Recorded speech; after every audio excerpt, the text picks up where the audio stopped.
This is part one of talking about shared reading and really just reading in general. And what we'll be kind of giving an overview of is the role of reading in fostering communication development for our kids, as well as strategies to help get our kids more engaged with books if they currently aren't. Today's webinar I'm really thinking of as sort of that Books 101, especially for those families who have not been able to successfully engage their family member, or for teachers who haven't been able to engage their student with the books you currently make available. What we're trying to do now is give a lot more ideas of how to better start getting our kids engaged with books.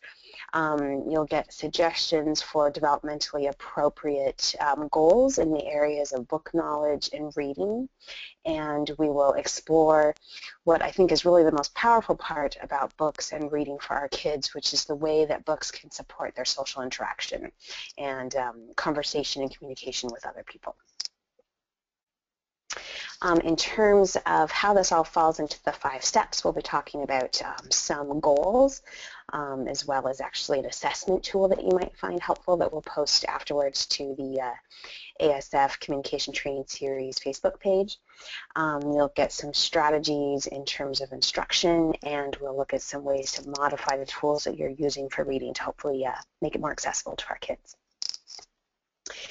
In terms of how to get started with reading, what it really comes down to, reading is just one part of how we access language in general.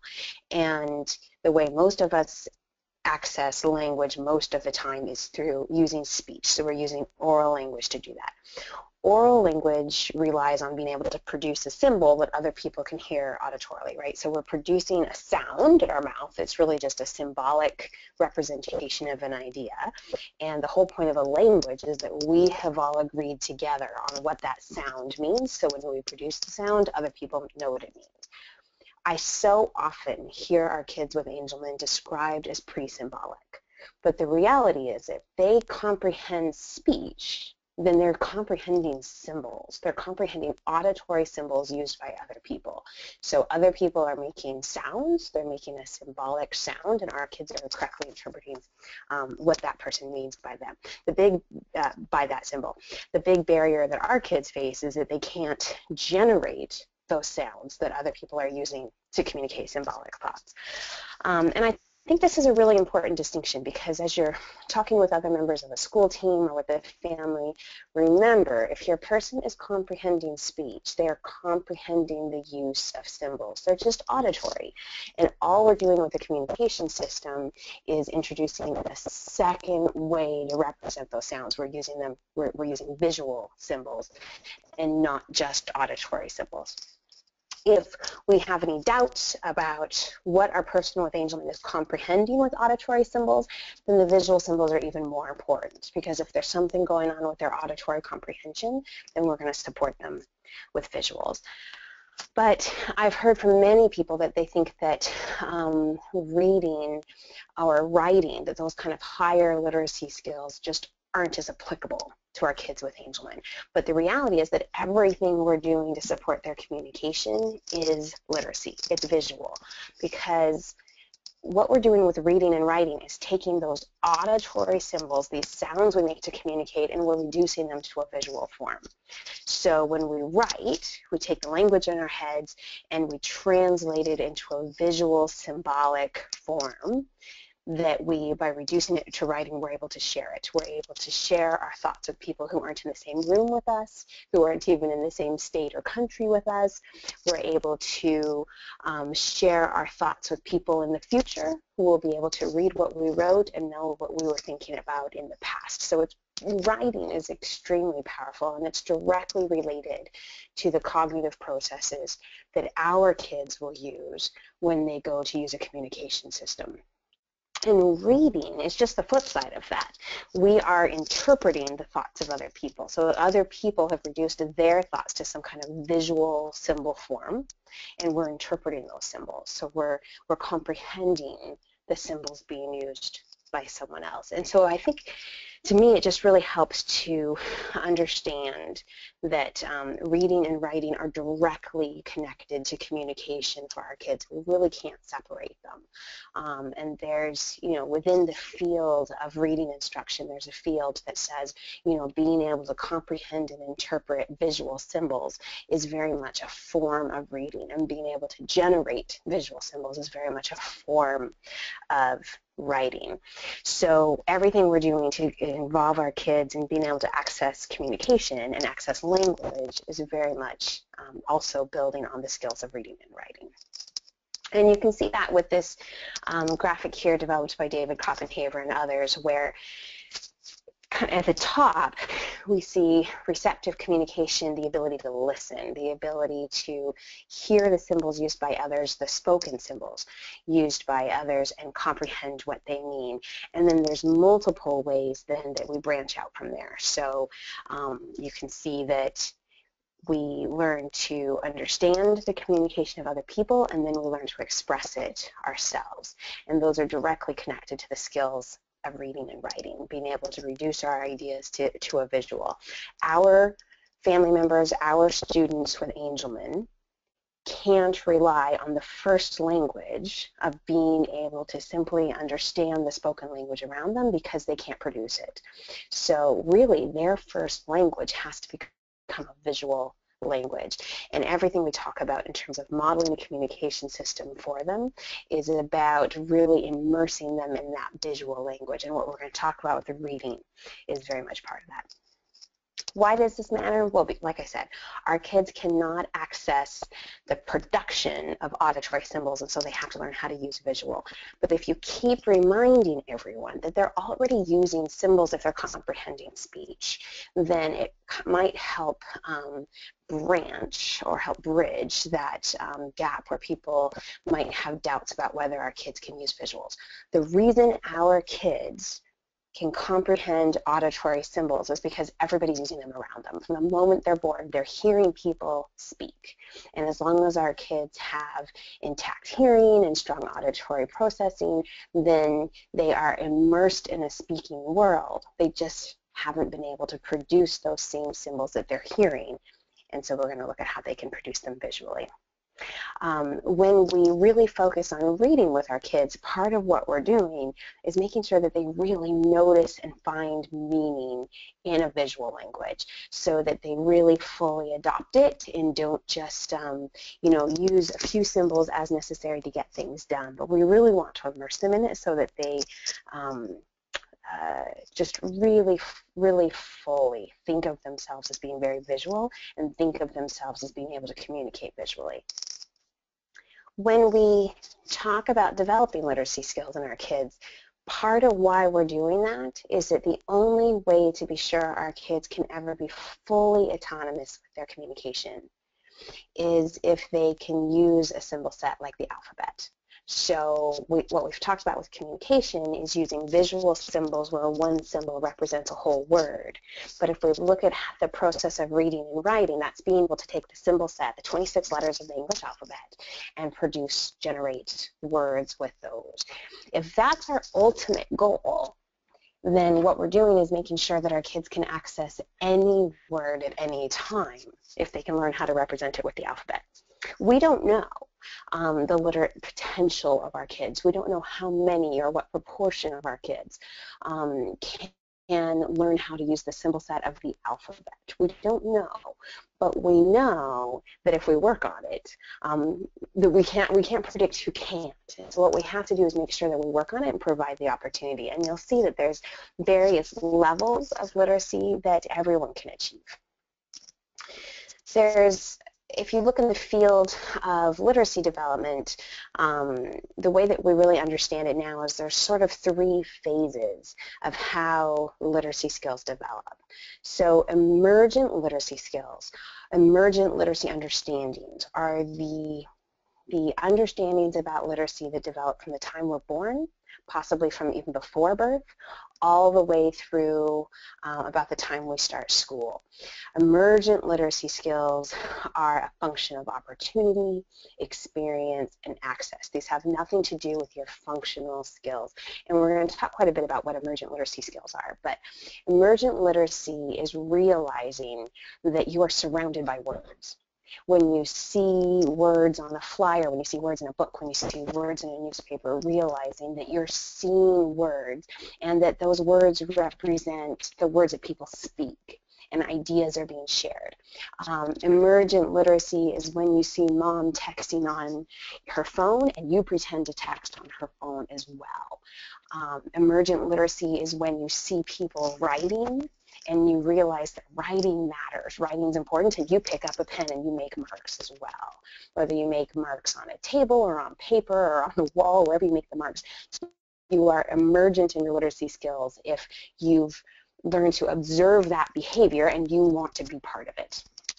Transitional literacy skills are where kids have really now started to break down that knowledge about words around them and language around them, and they're realizing that words aren't just abstract in terms of how they're put together, but letters make specific sounds, and letters spell specific words based on the order that the letters are laid down in. And so you might not yet be able to spell in a way that other people can understand, but you've learned that there's a code and you can crack it. And these transitional skills, learning that all the letters of the alphabet have a name and that all of those letters make specific sounds and that we can arrange and rearrange those letters and those sounds in order to convey any word. That's really the kind of skills that develop more because you've received instruction. But emergent literacy skills, they're actually difficult to teach, and so we'll talk about that. They are emergent literacy skills. Those first literacy skills are what you see happening around you, and they're what develops because of your desire to be part of that. Conventional literacy skills are when you can read and write. You can arrange the letters of the alphabet to spell the words that you're thinking of in your head so that other people can understand them, and you can read words even if you've never seen them before that are in front of you. Most of our kids with Angelman, most of our students are still at an emergent stage. What you're looking at right now is a assessment tool for looking at early reading skills that was developed by Kathy Stogler back in 2007, and she's made this freely available. There is a link that I will post to it in the Facebook group, and this is a very early reading assessment to be able to tell if your student is in that most early emergent phase or if they're transitioning into conventional literacy skills where they're really starting to understand what letters and words are, or if they're early conventional and they're really ready for that kind of instruction that happens at school age where you're really learning how to spell and read and write. So you'll see that along the left-hand side of the screen there's a column with 5 different rows. So a phonemic awareness is understanding the sounds of language and being able to manipulate the sounds of language. And you'll see that the first stages are really becoming aware of. So having interest in and awareness is really the first stage of emergent literacy. As you look down that whole left-hand column where under the caption Early Emerging Literacy, 1 point, interest and awareness, that's the first stages. And that's where kids become aware that other people are participating in these things and they start to develop some interest and motivation in doing it too. So phonemic awareness begins with having interest or enjoyment in rhyme play activities. And then the next stage is really trying to participate in playing with the sounds and words by doing things like participating in rhyme play, repeating words with similar sound patterns. You'll see, even little kids experiment with, messy Maggie and those kind of alliterative phrases and rhyming things. The phonemic awareness activities that Carolyn Musselwhite has been developing for our webinar series are all to develop this kind of awareness of the sounds of language and beginning to play with manipulating them. concepts of print is that awareness of print, that when we write words down, we see the word and we recognize that that word represents a word that we can speak. And this begins with having beginning interest or attention to book reading.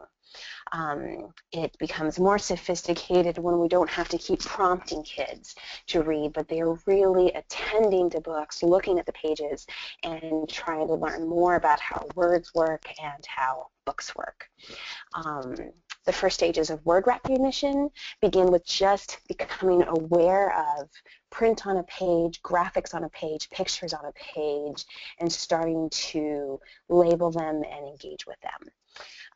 When we can read fluently, that's when we can read in a way that the reading, as we read, it sounds like the words we speak. And we're just able to read in a way that makes sense and is enjoyable. And that begins, in the very beginning, that begins with becoming aware of repeated lines in story reading, and we'll talk about that. But you guys have all read lots of toddler books, lots of preschool books, and you'll see how often those books have a line that repeats itself.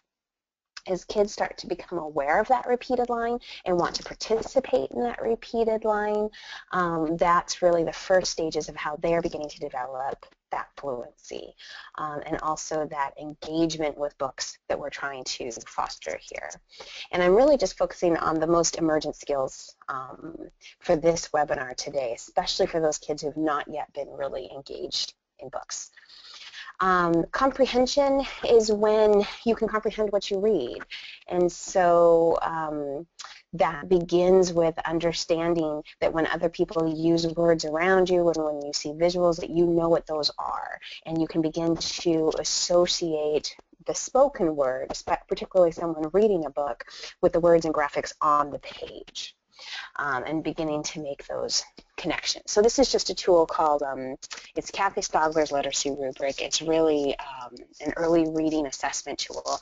And when we use this tool on most of our folks with Angelman, before we've really started a comprehensive literacy program with them, most of our folks tend to be in that early emerging literacy stage. We have many students with Angelman who are in a transitional emergent literacy stage, and when we assess them there, what we often see, for example, is they definitely know what books are. They know that books go from front to back.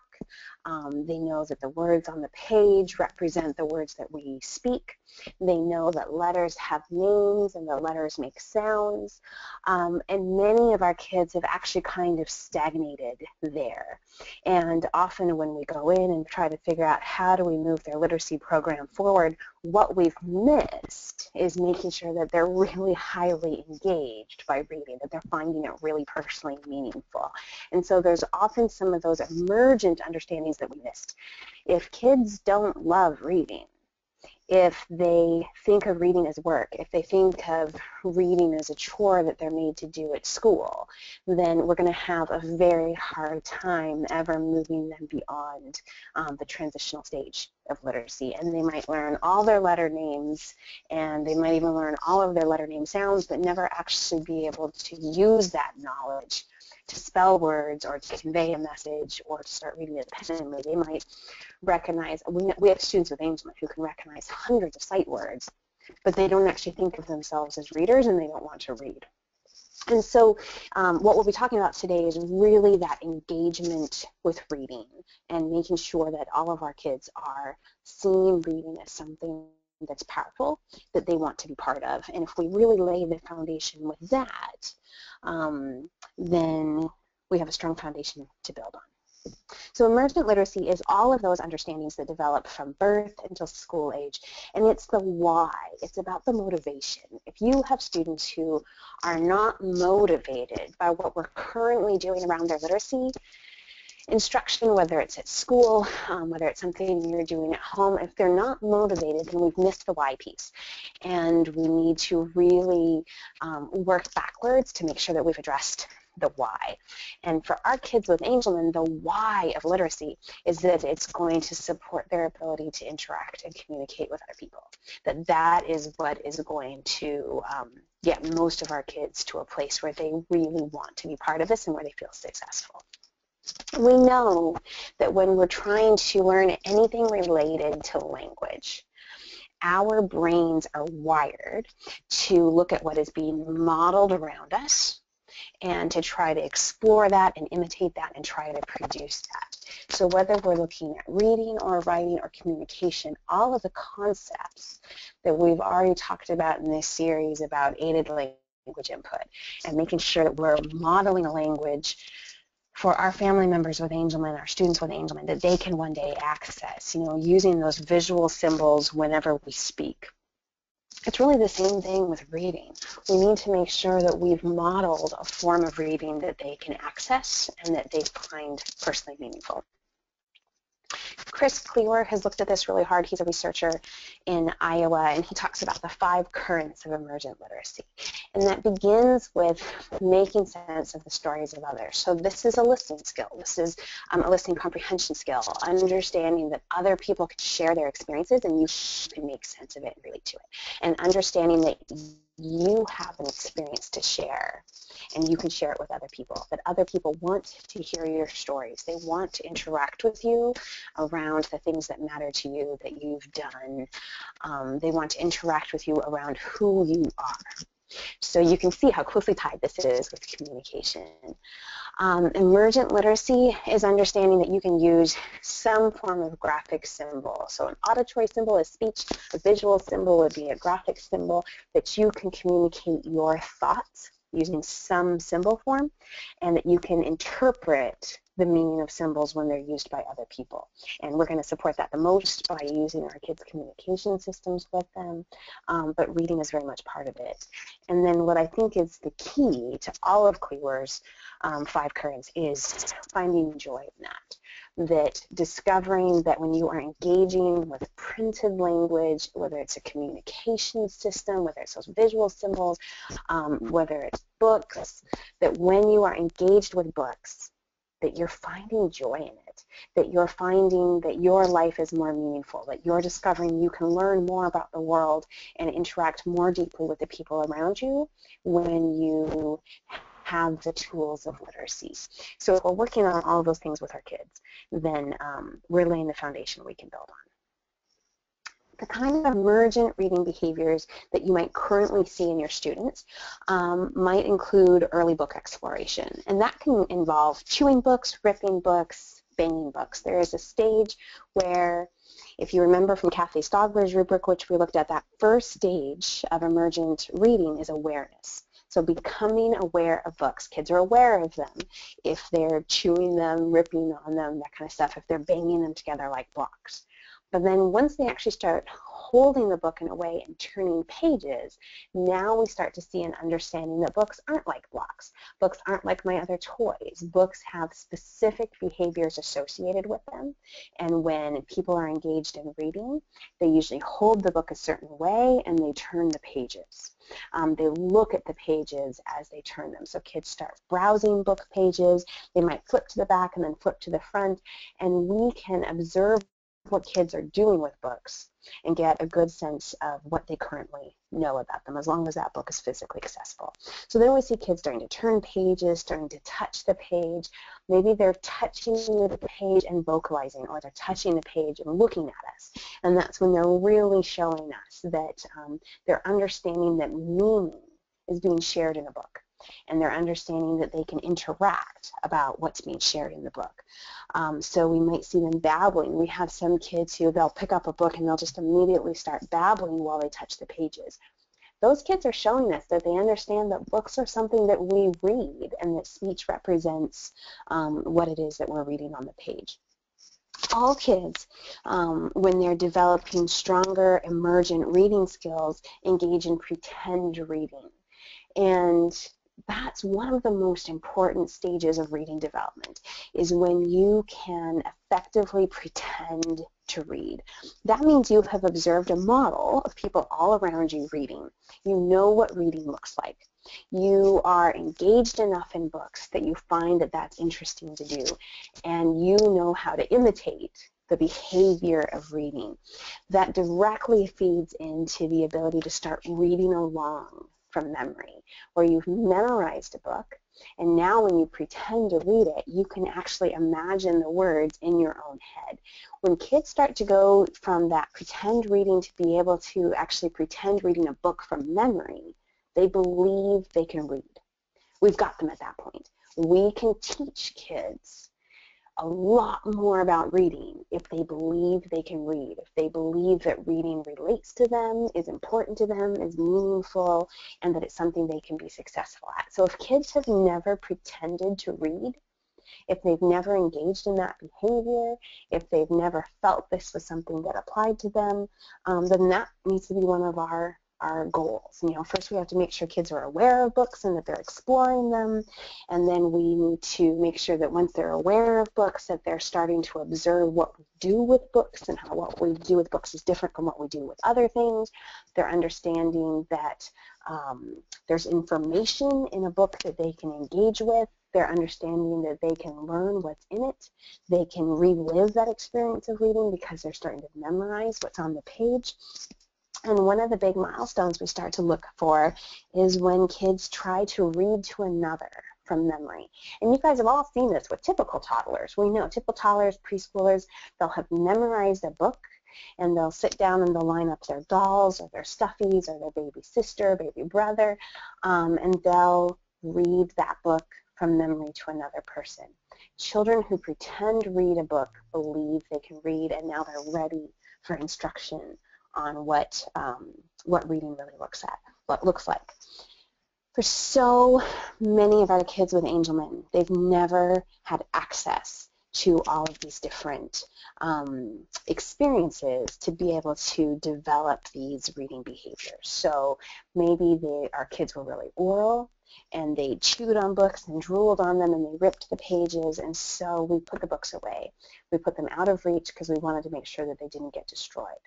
And so kids who couldn't control those oral mouthing behaviors ended up not getting access to books in the first place. Maybe our kids had real tactile defensiveness, and so even if a book was in front of them, they kept their hands clenched and they wouldn't try to turn the pages. And so we looked at that and we assumed that they didn't really understand what books were for, and we kept them out of reach. Maybe our kids didn't have independent mobility, and they're either in a wheelchair or they haven't learned how to scoot themselves to one place to another, and the books are on the other side of the room, and so they haven't even had access to physically handle them. Maybe our kids had such significant visual impairment, like my daughter Maggie, that we could all be reading around her, and she may not even be observing that. She may not be observing that model of what reading is for because she couldn't see far enough to even understand that that's what we were doing with books. So there's a whole bunch of ways where our kids may not have had access to a model of what books are. And so just as we're talking in this series about how to provide a model of language, a model of communication by us using the child system, we have to make sure we're providing a model of what reading is, and that we are providing reading experiences that kids are really enjoying. So we have to look at their access, because our kids with Angelman have disabilities that make accessing books harder.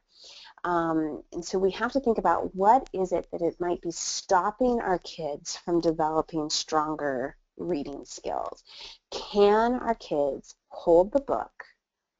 Can they hold it properly? Can they hold it top to bottom? Can they turn the pages front to back? Do they have those physical access skills? If they don't, if that motor demand, if they don't yet, for example, have the fine motor skills to be able to do that, then we have to help them overcome that. Maybe we're going to provide digital books. These might be books that they read on an iPad where they turn the pages by just swiping the page and they don't actually have to turn the pages. Maybe it's books that we provide on a computer where if they just click a mouse or touch the screen, that the pages progress. Maybe it means that we're going to always read with them, but we also want to make sure our kids get to explore reading independently, so they can rely on a communication partner to read with them, and maybe we're going to focus on modeling some language for them about how they can direct their reading partner to turn the page or read something different, or read this in a silly voice. But maybe if our kids don't have those physical access needs, then maybe what we're going to focus on is how they can direct someone else to help them access the book. We might use things called page fluffers, and I'm sorry I don't have an image of what that is, but if you simply Google page fluffer, and I'll put up some images in the Facebook group, then you'll understand all a page fluffer is anything that creates space between the pages. And this is easiest with cardboard books.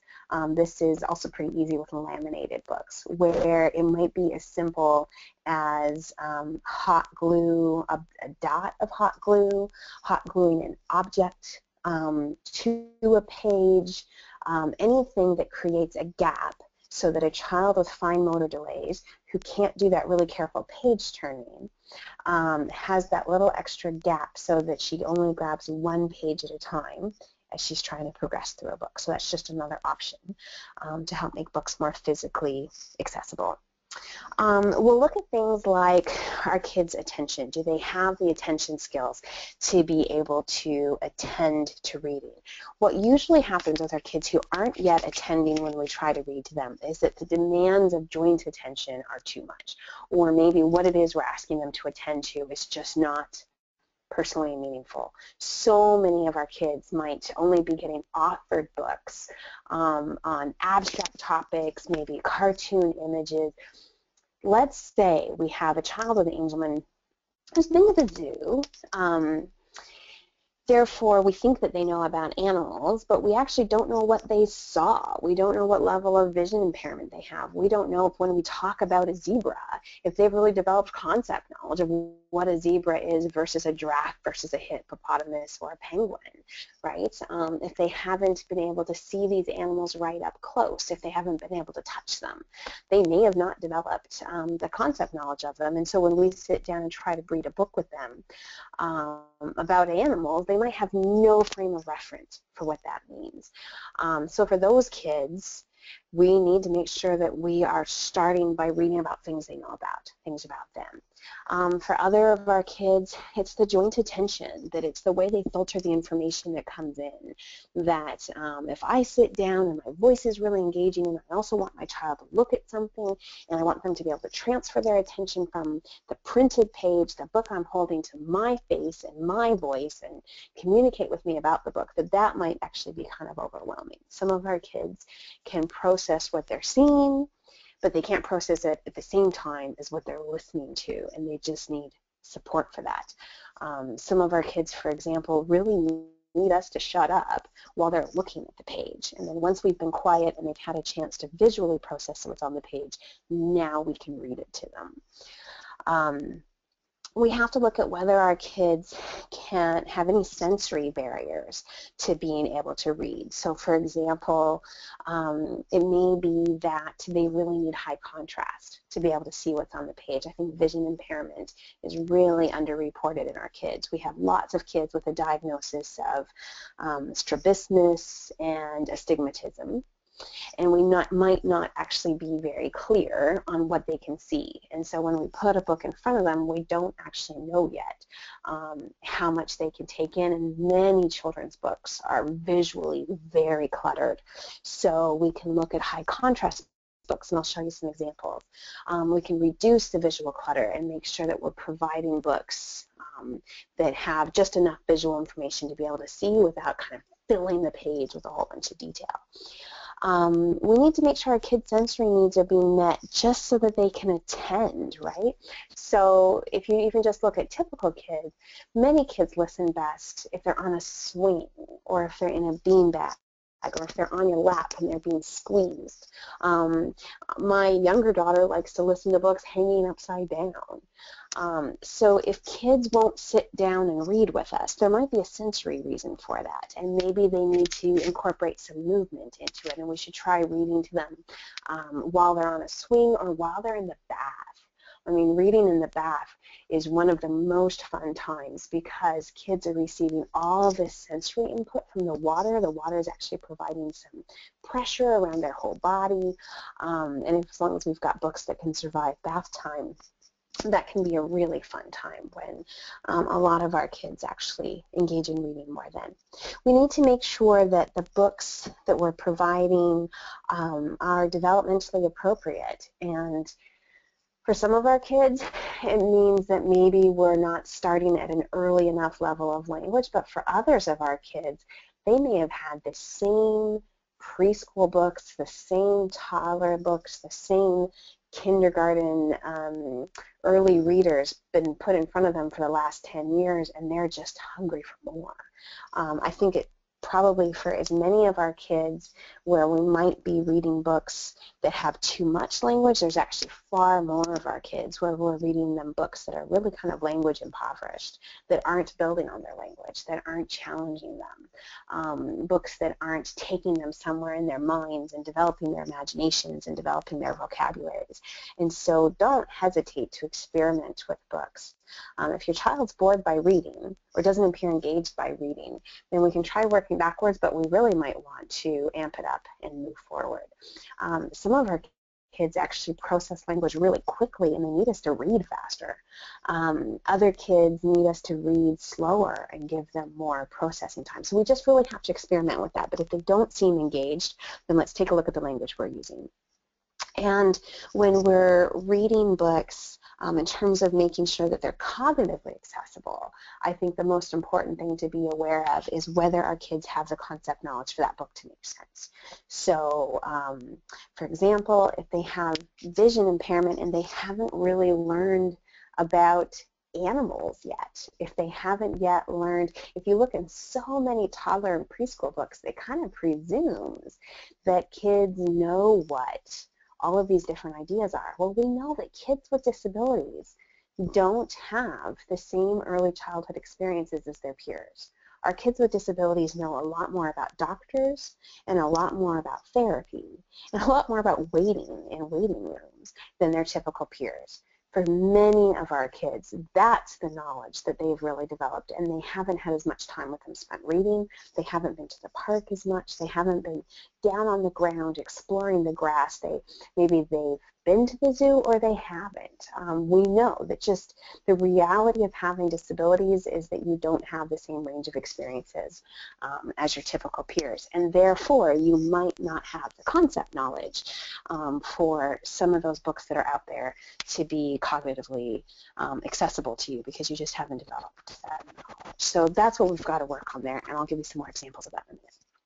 We really have to make sure that we have made reading matter. Reading has to be fun. It has to be like chocolate. If you feel like sitting down to read with your child is like force feeding them spinach, then we've got some real problem solving to do to figure out what's going on. And do we need to read something different? Do we need to read in a different way? But if it's not fun, then we're not developing the literacy skills and the reading skills that we're hoping will happen. Our kids need to be concluding that books foster interaction, books get them attention from other people. Books allow them to share who they are, and I'll show you some examples in a minute of books that have been written by parents that allow kids to really use a book, use the process of reading to share who they are. Books need to make kids feel smart. They need to feel like they're learning more about the world and learning more about the things that they're interested in. And if we're just reading generic storybooks, we might not be hitting that. If we're reading books to kids and we're only reading the books 1 or 2 or even 3 times, we may not be giving kids enough time with a book to be able to predict it, to process it, to really understand it, and therefore to feel really smart and participatory, as though it's a book that they can really participate in. So if we're reading to kids and it seems like they're just sitting there passively listening, then we don't know that they're feeling smarter because of how we're reading to them, and we need to change that. We need to show them that they are competent to be an active, engaged part of the reading process. We need kids to know that when they're holding a book or when they're engaged in reading, that they're feeling successful and that they're feeling like we trust them with books and we respect them when they're using books, whatever reading skills they're currently demonstrating. So most of our kids are emergent students, are students who currently are not very engaged in books, who are not showing us a lot of knowledge about reading. They need reading to be personally meaningful, and it needs to be something that they can really be successful at. And so we're going to get into that right now. That usually starts with books about them. And if you look at any early infant book, that's usually where we start with, books that are all about a baby's life, books that have photos of all of the things that babies know about, right? If we look at where many of our kids are at, if they're not yet interested in books, then we usually need to support them with books about the people they care about, the places they go, the toys that they like to play with, the things that they really like. And these can be so simple. In fact, we'll often see kids using their communication systems almost like an early book. So they'll go into, for example, the folder of all the people that they like, and they'll just keep touching the same people's names over and over again. That's telling us they want to have a conversation about those people. They want to have an interaction about those people. And that is a really good clue that we need to write some books about the child's people. Maybe they use their pod or their Proloquo to constantly talk about going to grandma's. Well, then let's write books about going to grandma's. Those are the books that are going to really get them interested and get them engaged with other people. So whatever it is that they're currently drawn to is what they probably need a book about. For many of our books, our kids, they really need personalized books, and these can be so simple. These can be a simple one photo of a favorite person with just the name of that person. That can be, right? It can just say grandma and be a picture of grandma, and then say mom and be a picture of mom, and my sister and have a picture of my sister with her name. It can be as simple as that. These kind of homemade or personalized books just combine text and photos to help kids explore who they are, but also share who they are and share the kinds of things they do. It can be as simple as a picture of me at my brownie meeting, and it says, I am a brownie. It doesn't have to be anything really sophisticated. What we find is that when we make personalized books for our kids about their own lives, what we're doing is providing them with a tool where they can share who they are and interact with who they are without having to focus on using their communication systems. Because our kids who are really early in their reading understandings, who are really emergent in their reading, are also likely very emergent in their communication. And the demands of opening their pod book or their Proloquo or their touch chat, whatever system they're using, and finding the words to talk about themselves means that they're putting all their cognitive energy and all their motor energy into sharing who they are or beginning that interaction. And if they have a book about themselves, then that often reduces that demand. And for many of our kids, if they spend a lot of time in the camera roll on their iPad or looking through photo albums, then really when we talk about making them books, we're just talking about adding text to the photos and the videos that they already like, so that we're layering language on top of these visuals that they're already really engaged with. One of the simplest and one of the first things we do is make All About Me books. And it doesn't matter how old someone is, if they can't communicate fluently, easily with other people about who they are, then they need some kind of All About Me book. My grandmother, when she began to decline in her very last years and began to lose a lot of her speech when she became a resident of a nursing home, she couldn't easily share who she was as an individual.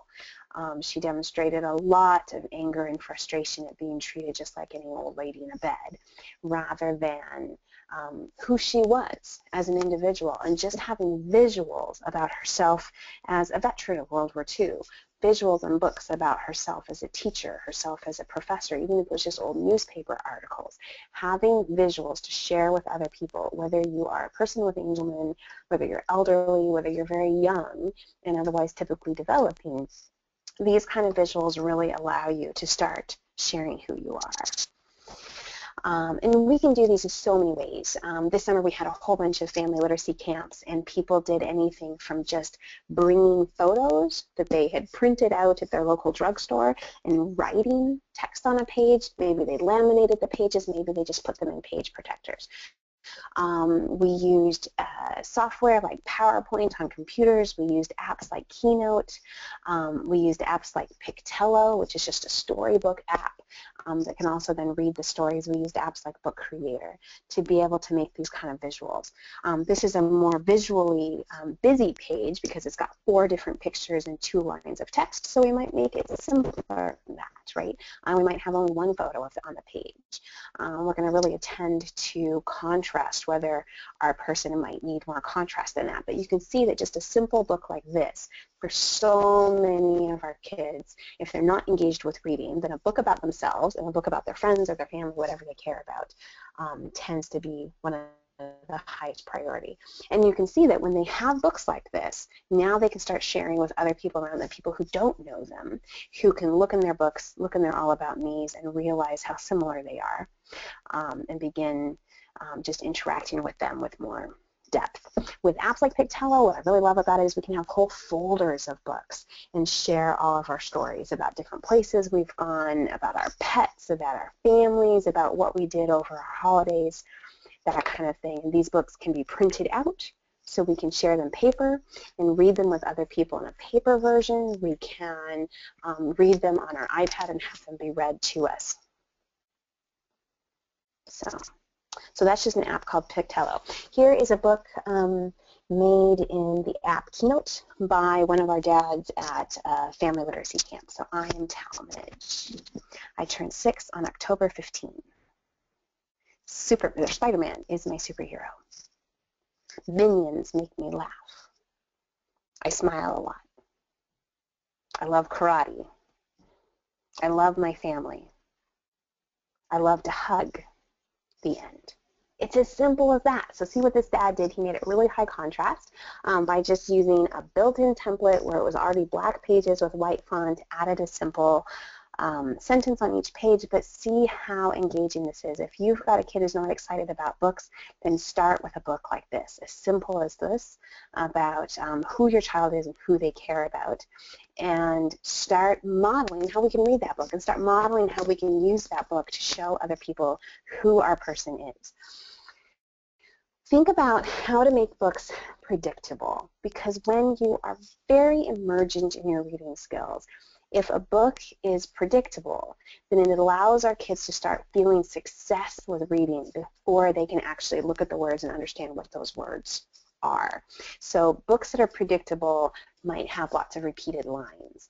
It might be that the photos are what make the book predictable, and I'll show you some examples. It might be that the rhyme is what makes the book predictable, but predictability is really important in these early books for our kids. It creates success. It creates engagement because they can predict what's coming, and if you can predict the words in your head, you feel like you're reading. There's a reason why typical toddlers and preschoolers have their favorite books read to them hundreds of times. They're memorizing the book so that they can feel successful. And we know from the research that kids with disabilities get the same book read to them about 10% as often as kids who can speak. Simply because our kids with disabilities, if they can't speak, they can't insist that the same book be read to them over and over. They don't have as much control over what book gets read to them, and they actually get read to less. So our kids who actually need the most reading get by far the least of it. So here is a famous, everybody's familiar with this highly predictable book, Brown Bear, What Do You See? I see a red bird looking at me. Red bird, what do you see? I see a. So see how the visuals directly help us predict what the book is going to say. If you are pre-reading, you can't yet read the words on the page, we can show you, we can model for you, oh, what do you see, brown bear? Let's look, because the picture on the next page is going to give us a clue. right? And you'll see the repeated line allows kids to start, even if they don't know what's coming next, if they don't know that it's yellow bird, they can predict the line, I see a coming up. The Going to Bed book, I love Sandra Boynton. I know that she's a toddler book author, but honestly, she's so entertaining that I consider her age appropriate for just anybody. So notice how she's using rhyme to, hold on, I can't see my whole screen here, but anyway, she's using rhyme to help our kids participate. So they hang their towels on the wall and find pajamas, big and small. With some on top and some beneath, they brush and brush and brush their teeth. And when the moon is on the rise, they go upstairs to exercise. See how we're using rhyme to be able to help kids participate in reading the book, because after you've had enough repeated readings, the rhyme is what gives you the cue about what's coming next. So this is toddler books know all about becoming predictable for kids so that kids can really participate in the reading experience, and we can look to these books for examples of how to make ours. For example, I've now lost all of my electronic files, but we had rewritten the book Brown Bear, What Do You See?, by putting in photos of Maggie and her friends, as well as the band members of the band One Direction. So Maggie, what do you see? I see Harry looking at me. Harry, who do you see? I see Ella looking at me. Ella, who do you see? I see Lewis looking at me. So we can take the same template from these early books and make personalized books from our kids that just get them really excited and engaging. And you can imagine when Maggie was 11, having a book of all of her friends with the boys from One Direction was just something highly engaging. We can, if you've got photo albums already, if you've got laminated photos that your child likes, then use them as wordless picture books. And that's where we are going to use their communication system to add language to what they've already got. But I find that wordless picture books are great because as adults, we tend to think that reading means we sit down, we pick up a book, we read every book from front to back in that order, and that it was successful reading if we were able to read every single page. That's not what emergent literacy looks like. With emergent reading, kids are pointing to the page, they're derailing the whole storyline, they might be adding to it, they might be flipping back, they might be wanting us to read the same page over and over again, they might just want to be talking about the pictures. And that's what emergent reading looks like. When we're reading with our kids, if that's what they're doing, if they're pointing to stuff on the page, if they're flipping back and forth, we are having a successful reading experience, and we need to go with that. But because we have such strong conventional literacy skills, we get all caught up in thinking that successful reading means we read every word and we read them in correct order. And sometimes what we need is wordless picture books, because now we can't rely on the words. Now we have to actually have an interaction focused on the words. We need to read the same books as many times as we possibly can. We can read it a whole bunch of different ways. We can read them in silly voices.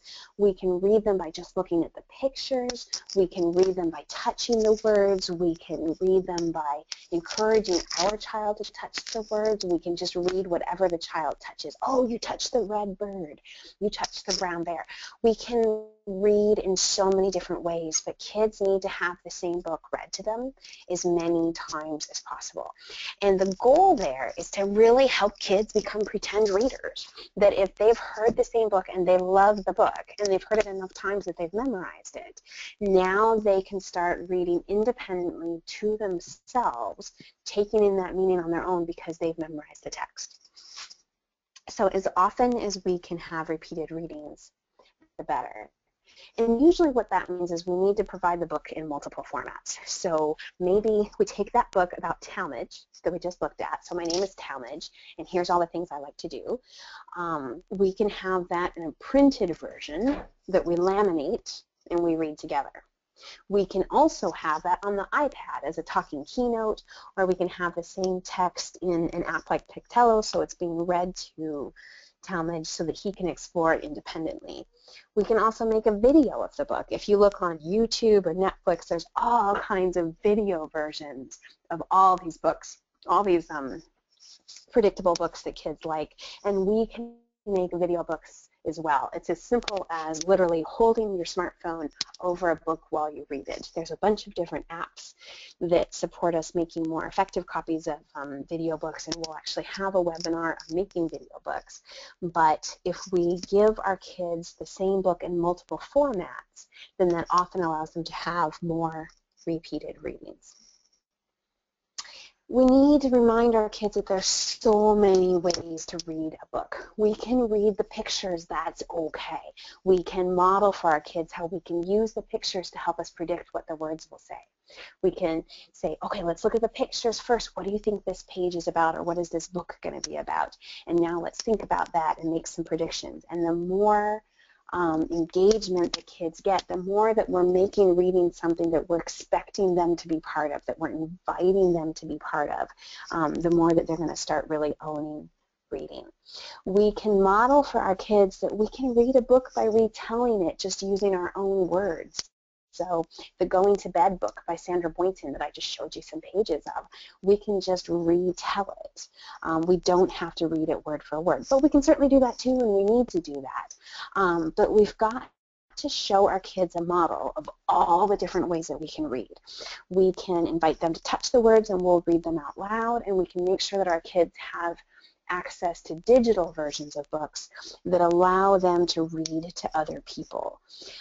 When I did a survey of our families, I think it was fewer than 1% of our kids did the families report that their child had participated in reading to other people.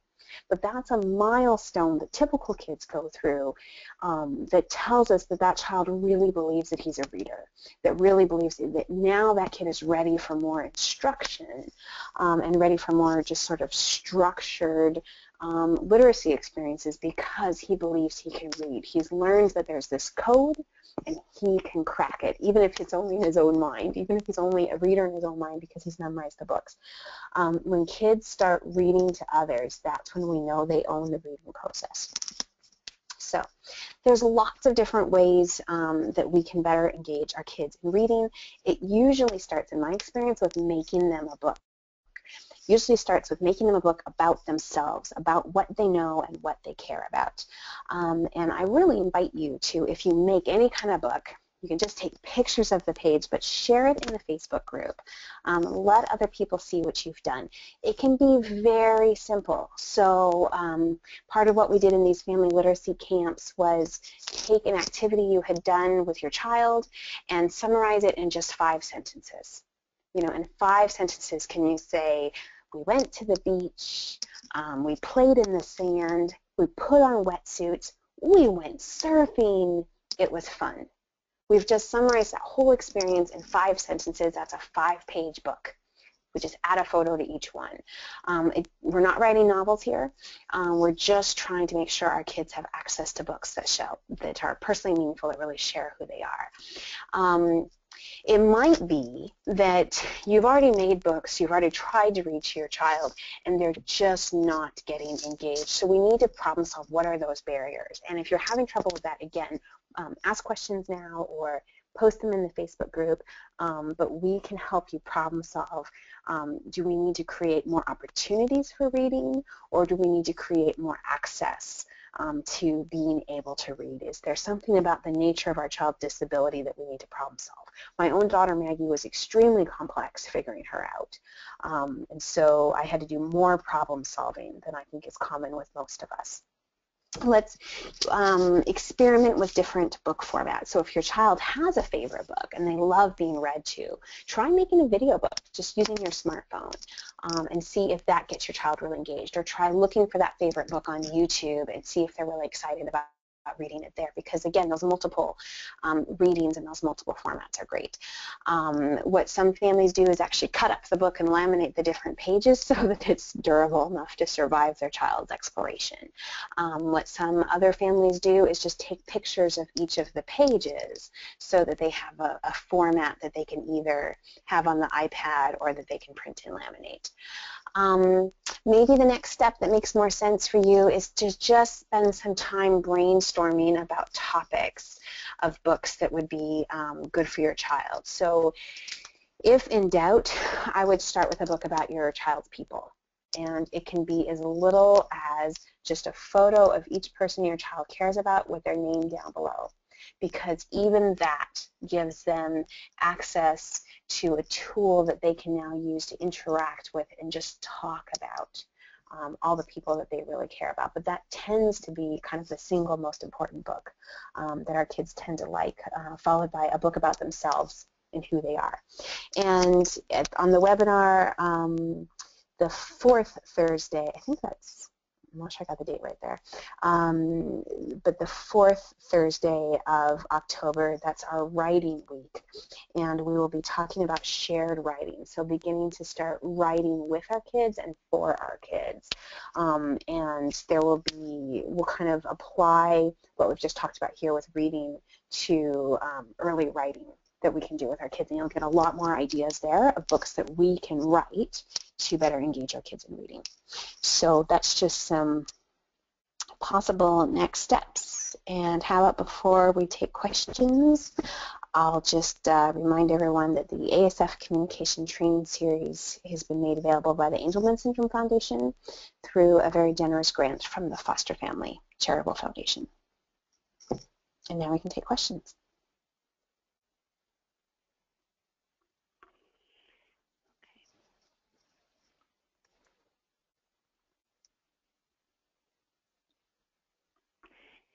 Okay, we do have one question that came in.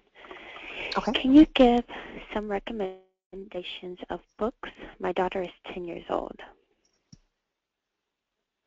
So again, I would first ask, does she have books about herself? Because that tends to be the most interesting. And now that we've got tools like Google Images, we can take any topic that she has and find a book. So that's where I would actually start is, and if that person who asked that question wants to actually come on and speak or just type it, tell us more about what does your child find interesting, just in the world in general. What kind of books does she personally find interesting? Does she like to be read to, or does she not show any interest? My first rule is make a book about the child and make a book about the child's people. Start with that. If they haven't been interested in books up until now. But if we could just get some more information, yeah, about what this 10-year-old girl likes.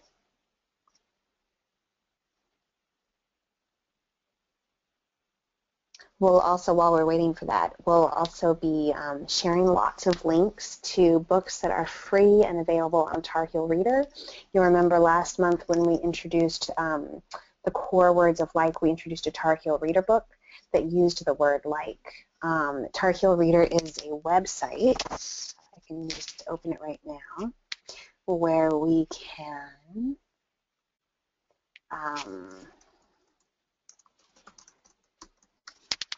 search for a book on just about any topic whatsoever. I'm going to go to find a book. So Tar Heel Reader is from the University of North Carolina. It's hosted by the Center for Literacy and Disability Studies, which is what this CLDS is. And I have two favorite authors on Tar Heel Reader that tend to engage a lot of kids. So one of them is Jane Farrell. You can see her right there. Here's a book she's written called One Cat. And my other favorite author is Read a Book down here. So Read, R-E-E-D, a book. Here's just one of his silly ones. But let's look for Read a Book. And I'm going to go ahead and say any reading. So Read a Book is the literacy researcher David Koppenhuber. He has written a number of books that are available for free.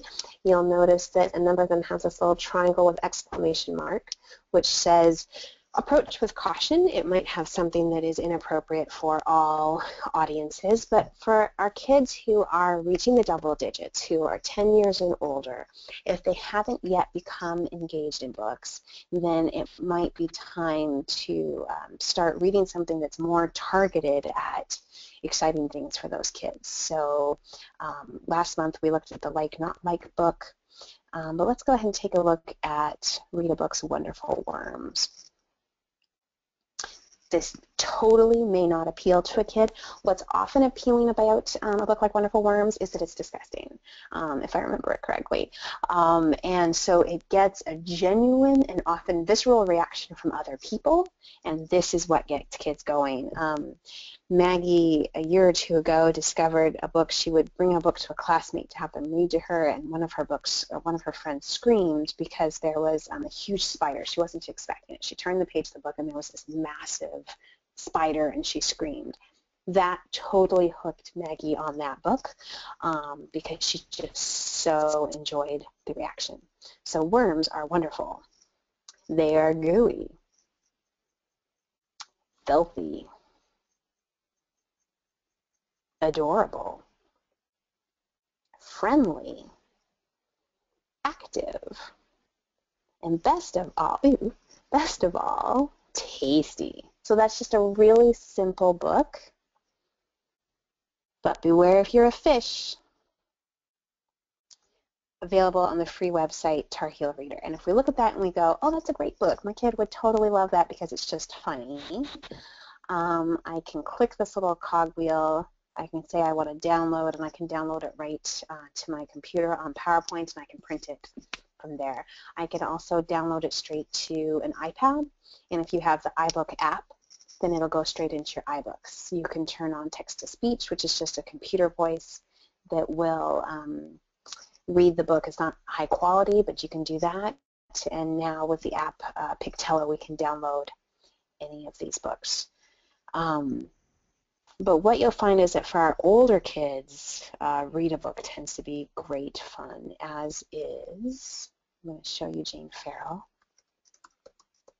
For a lot of our girls, many of our girls just love Jane Farrell. So this book about families is adorable. This book about dance is great. This is a rhyming book about dance. Jane Farrell has books about nail polish and lipsticks. She's got lots of books that have been written just about specific letters, like T is for transport, I am H. She has some great alphabet books. So just really fun stuff. And if you're just looking for general books and you just want to try them out with your kids, what's lovely about Tar Heel Reader is that we've got tens of thousands of free, easy books that we can start getting in our kids' hands.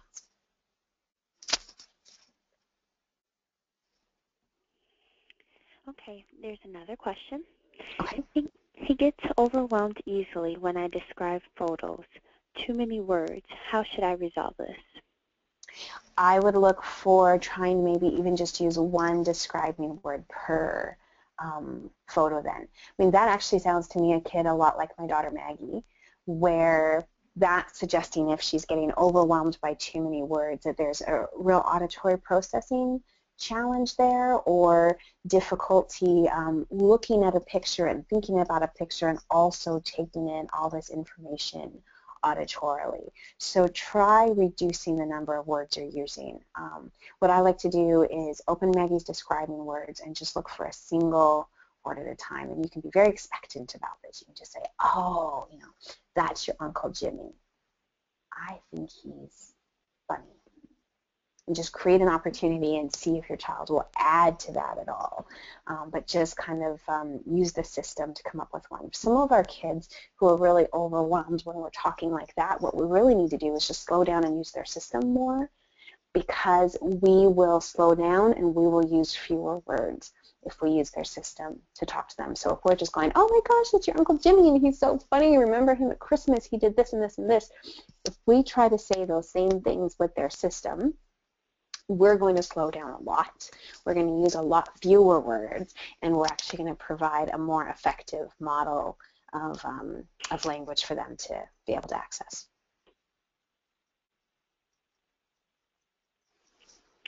great. I don't have any more questions. Okay. Well, if anybody is having trouble engaging your child with reading, do post about it in the Facebook group, and let's problem solve with you, because this is just a really important area to help move our kids' language development along. All right, so thank you all so much. All right, thank you for joining us today. If you have any questions that was not answered today, please visit the Facebook group page to post your question. The communication series schedule through the end of November is now available on our website. To view the schedule and also to view any recordings, please visit angelman.org. Once you're on the website, please select Communication Training on the right-hand side. We hope that you will join us next week. Thank you and have a great day.